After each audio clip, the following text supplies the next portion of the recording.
FAMU is playing a very dangerous game when it comes to scheduling and the potential of a FCS playoff spot. And then also Virginia Union is on a 7-game win streak in a very dangerous CIAA. Oh yeah, it's Locked on HBCU. Play my music. You are Locked on HBCU, your daily podcast covering HBCU sports. Part of the Locked On Podcast Network, your team every day.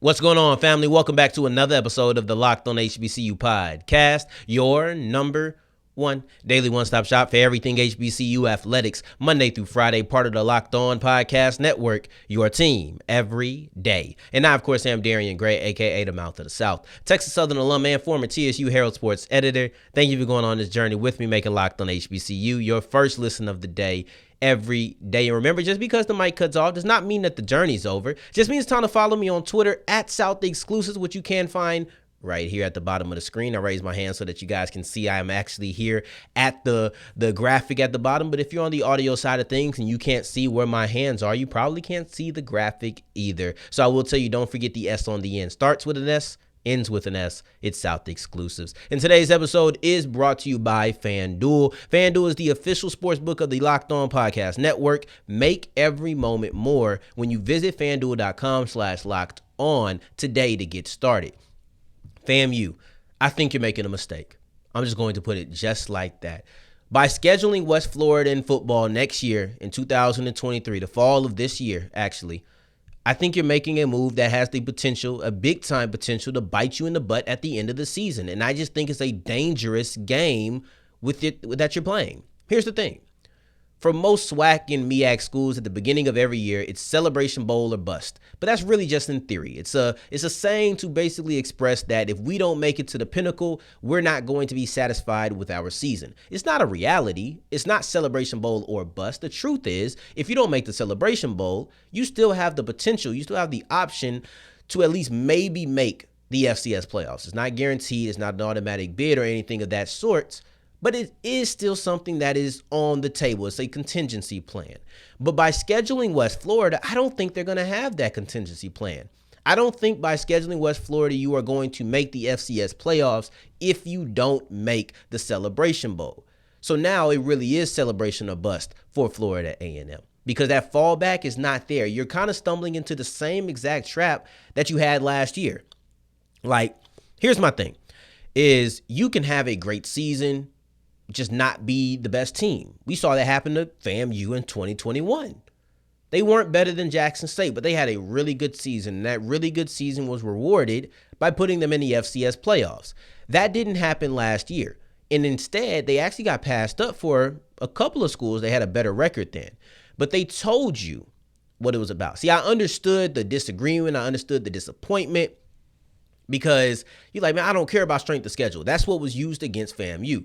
You just didn't have a strong strength of schedule as opposed to these people who had lesser records, but they had a stronger strength of schedule. So I understand why people were upset about that. I personally wasn't. I understood it, and I wouldn't have voted them in either.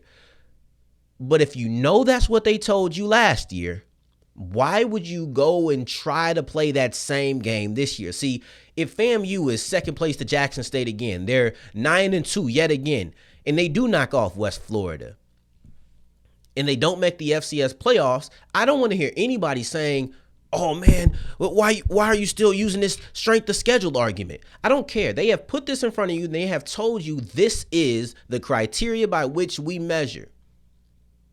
You know it. I know it. FAMU knows it. We can't sit here and act like it doesn't play a factor. Now, I will say this. In 2021, they played Fort Valley State, another Division II team. To me, I think it has a lot to do with the fact they did not dominate their competition in 2022. Had they played exactly how they played in 2021, in 2022 with the same exact circumstances, then I think you do see the Rattlers in the in the FCS playoffs. But because they didn't have that domination factor, because they didn't have the strongest strength of schedule, now you're able to use those things against them. If you're not going to have a strong schedule, at least dominate. And I think that would be something that could trump, the whole conversation next year as well, is if you're just a dominant team. And that includes dominating West Florida. You have to do it all. But you are limiting your margin for error. It's not impossible to make the playoffs with West Florida on your schedule, but you got to be really good. You got to dominate. And I will say this, one thing they did do is they did improve the D2 team that they're playing. Instead of just playing Albany State, who was a conference champion in 2021 going into 2022, and then saying, okay, we're going to play them. They're one of the better D2 HBCU schools. You picked West Florida, a team that was a semifinalist in the D2 playoffs. So now you have all of these things working in your favor. I get it. But this is essentially what FAMU did, and I'm going to try to get an analogy going here.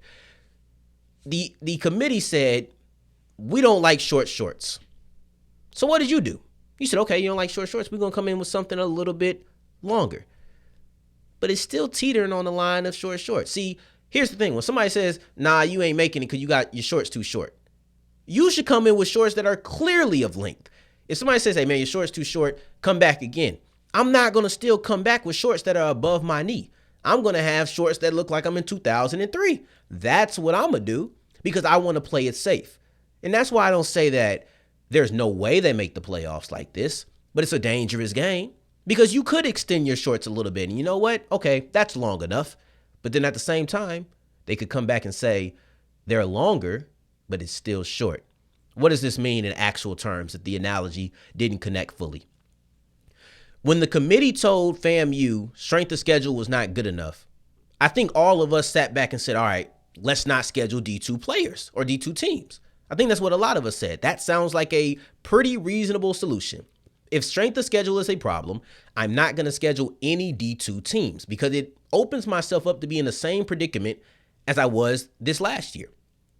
But instead of saying I'm not going to schedule D2 teams, they said, you know what? I'm going to schedule a better D2 team. That's something. That's a bet. That's a real gamble.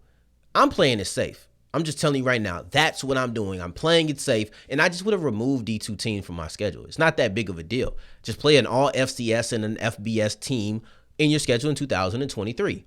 Once again, I do see a route where you can play West Florida and still make it. I just feel like it's an unnecessary risk. Why put yourself in that situation? Of course, they're assuming that, well, it's not going to matter because we're going to make the Celebration Bowl. That is the attitude you should go in at the beginning of every season. It's like I told you, most schools are going to say Celebration Bowl or bust. I'm not satisfied unless we're talking about the Celebration Bowl. But this is past satisfaction. This is to a point where you want to have that FCS playoff cushion to fall back on. And I think FAMU might have just taken that cushion away by not actually heeding the committee's advice and improving their strength of schedule by a large degree. Instead, you made an incremental increase. And now you might just be bitten the butt at the end of the season. But we will see. Hopefully it doesn't come into play. But if it does, and your balance or the fate of your season is held in the hands of somebody else, and they tell you, well, your strength of schedule just was not strong enough stacked up to these other players and these other teams, you can't really complain. You knew the rules, and you made a slight tweak when you should have just changed completely. But who do I know? We'll see in November, December about how this goes. Hopefully FAMU isn't too affected by this. But going forward, we're going to talk about Virginia Union, who is in a very tough CIAA conference, and men's basketball is off to is currently on a 7-game win streak. And I think it shows the resolve of that team or the strength of that team, and then also just how talented that conference is. And we'll talk about that as we continue with Locked On HBCU. And as we push forward with the episode, we're going to switch gears to basketball and talk about Virginia Union. They're on a 7-game win streak. They're currently 8-2 in the conference. And you would think that means that things have been pretty easy sledding. No, this is a very battle-tested and very tough 7 games in a row. And I'm going to tell you why this is in no way a reflection of a weak CIAA as we continue with Locked On HBCU. Before I get into that, today's episode is brought to you by FanDuel. FanDuel is our newest sponsor here at the network. We're very excited. We're only here for a week and a half. That's just a week and a half that they've been around. So yeah, this is still pretty stinking new. But if you are new to FanDuel, I have a nice little addition for you. Make a $5 bet. You make a $5 bet and you're going to get over $1,000 in free bets, win or lose. right? So there's no real such thing as losing. You lose a bet, oh, you get $1,000 back in free bets. I love FanDuel for that. You can look at same game parlays. You can look at the money line. And matter of fact, Sean Payton just went to the Denver Broncos, and he was just traded from the New Orleans Saints to the Denver Broncos. I thought my guy Ross had a great episode on that, so make sure you guys are checking that out. But then also, what are going to be Denver's future odds next year? Once the Super Bowl is over and you start rolling out future odds for what they think teams are going to be with a former Super Bowl winning head coach, what do the Broncos look like? Make sure you check out Locked On Broncos as well to get the other side of that. But wherever you decide, put your money down on FanDuel at FanDuel.com/LockedOn. Make every moment more.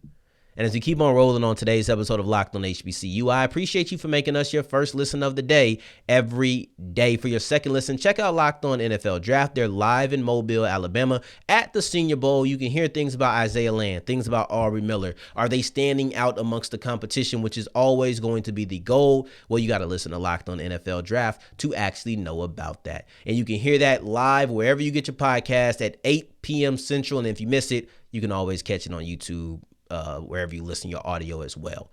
Now, I want to talk about Virginia Union because Virginia Union has won 7 in a row. They're currently 8-2. And those things might make you think two things. It might think that their record and their win streak insinuates that the conference is weak. Might make you think that it's been easy sledding. Well, both of those would be wrong. Both of those, I would understand why you would think it, but they would both also be wrong. And you'll be proven correct, the cliche of what happens when you assume. That's what they say about assuming, man, because this is a hard fought, this is a battle tested, really difficult 8-2, 7 in a row.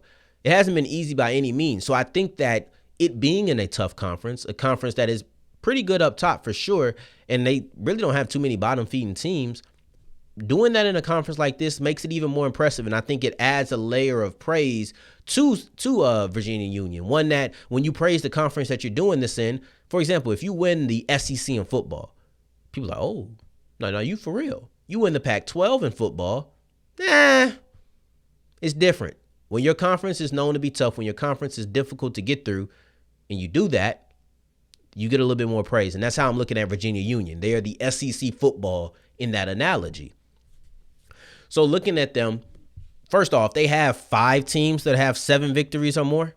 Yeah, 5 teams with 7 victories or more. And actually, Union has beaten all of them except for 1.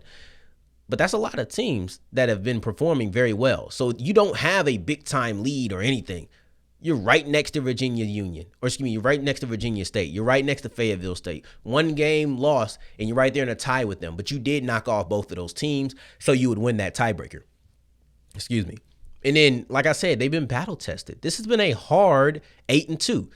In these last 12 games, I know it includes a couple of non-conference games, and that's how you get to 12 games out of 8-2, which is only 10. But you've had 4 overtime games, one of which wasn't in the conference, but the other 3 were. You're 3-1 in those games. The only one you lost was the Claflin, who was also a 7-win team, and that's the one team that you weren't able to knock off. And even the games that weren't close, weren't overtime games, they were still close. Games like Shaw, in which they only won by 3 points, had a couple of games decided in the last 10 seconds of the game.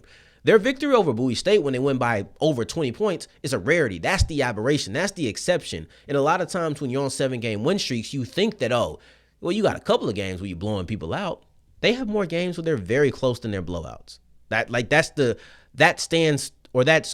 speaks to the strength of the CIAA. And like I said, and I'll say it again, if your conference is strong and you have a 7-game win streak within your conference, what does that mean?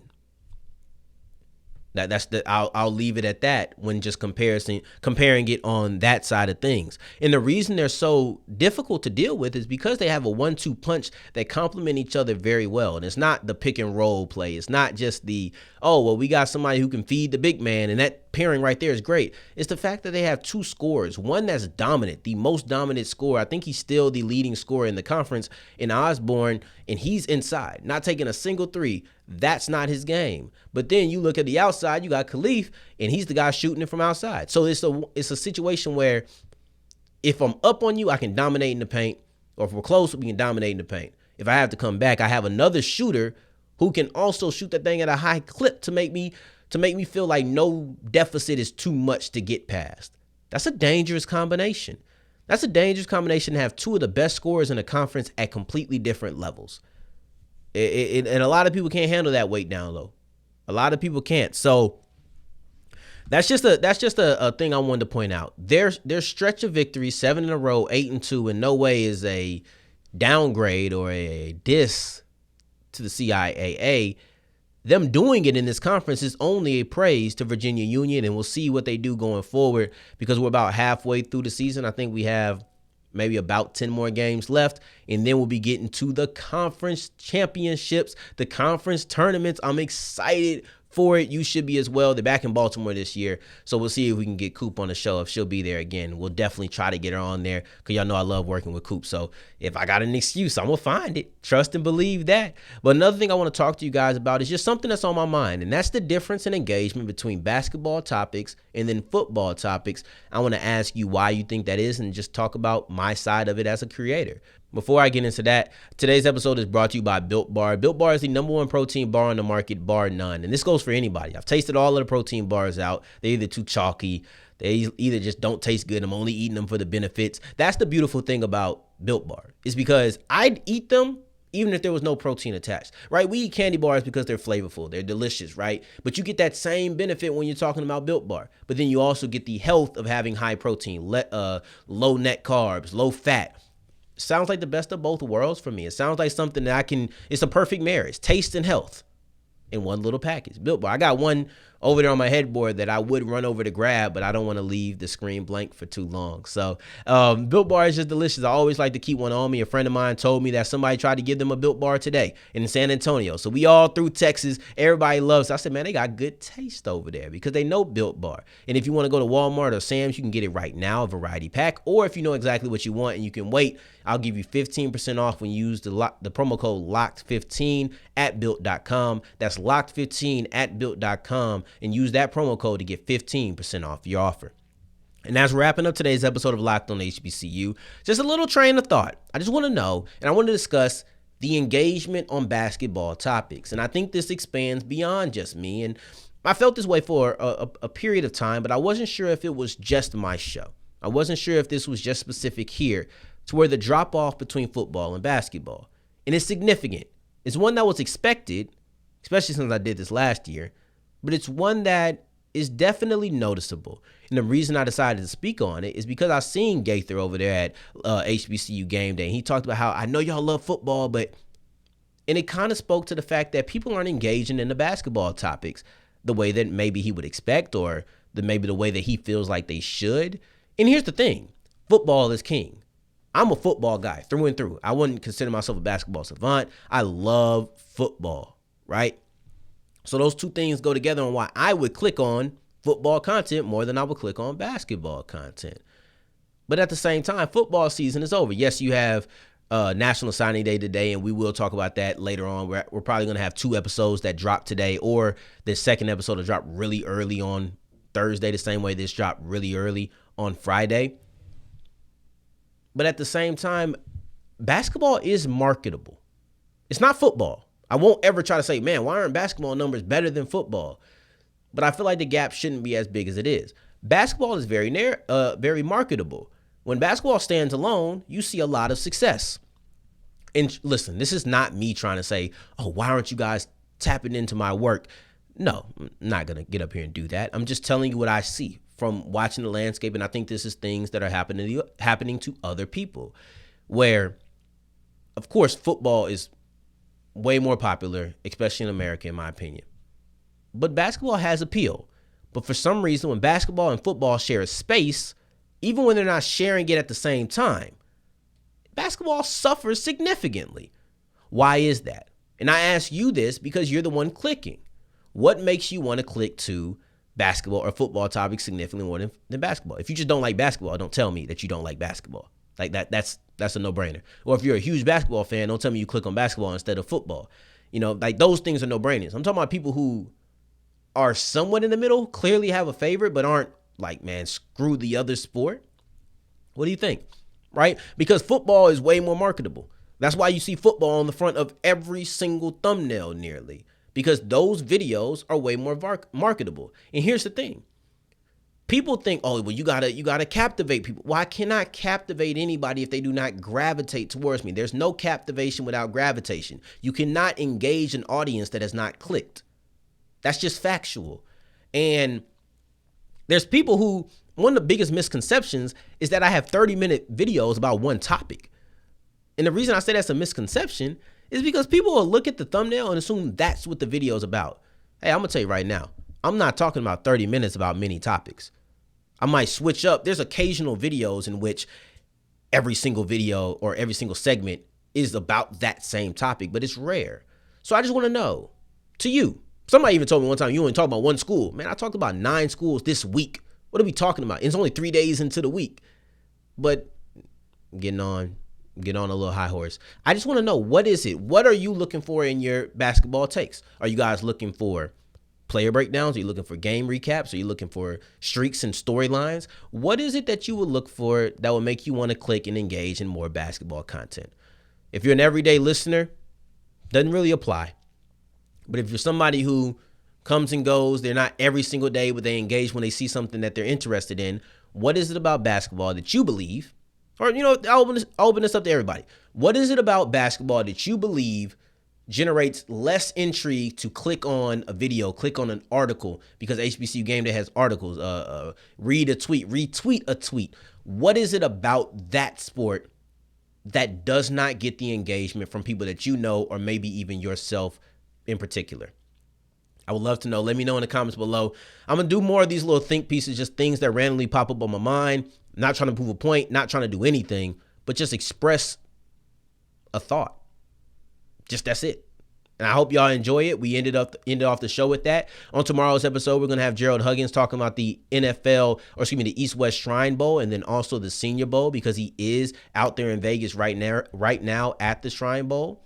So we're going to talk about that, and we'll also talk about National Signing Day. That should drop later on today or very early on Thursday. But I appreciate you for making us your first listen of the day every day. For your second listen, check out Locked On NFL Draft, which is live at the Senior Bowl. So we got somebody in the Shrine Bowl and the Senior Bowl. But in the meantime, in between time, if you're looking for me, you can find me on Twitter at South Exclusives. Until the next time that we hear each other, family, take care, stay blessed. Peace.